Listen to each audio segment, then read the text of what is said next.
அண்ணா பல்கலைக்கழக மாணவி வன்புணர்வு செய்யப்பட்ட சம்பவத்தில் கைது செய்யப்பட்டுள்ள ஞானசேகரன் திமுகவின் முக்கிய நிர்வாகி என்பதை பாஜக மாநில தலைவர் அண்ணாமலை ஆதாரத்துடன் அம்பலப்படுத்தியுள்ளது அதிர்ச்சியை ஏற்படுத்தியுள்ளது. சென்னை அண்ணா பல்கலைக்கழக வளாகத்தில் கல்லூரி மாணவி வன்கொடுமை செய்யப்பட்ட சம்பவத்தில் ஞானசேகரன் என்பவரை போலீசார் கைது செய்து தீவிர விசாரணை மேற்கொண்டு வருகின்றனர். இந்த நிலையில் ஞானசேகரன் குறித்த பின்புலத்தை ஆதாரத்தை பாஜக மாநில தலைவர் அண்ணாமலை வெளியிட்டு அதிர்ச்சி கொடுத்துள்ளார்.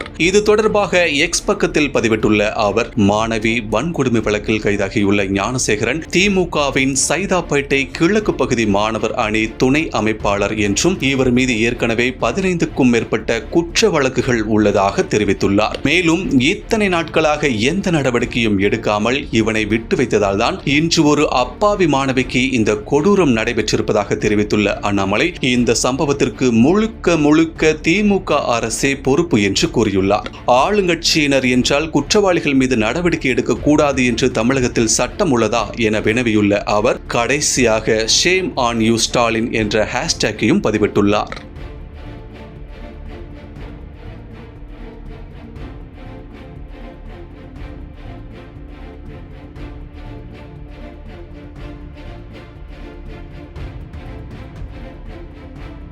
செய்திகளை உள்ளது உள்ளபடி தெரிந்து கொள்ள ரெஃப்ளெக்ட் நியூஸை சப்ஸ்கிரைப் பண்ணுங்க.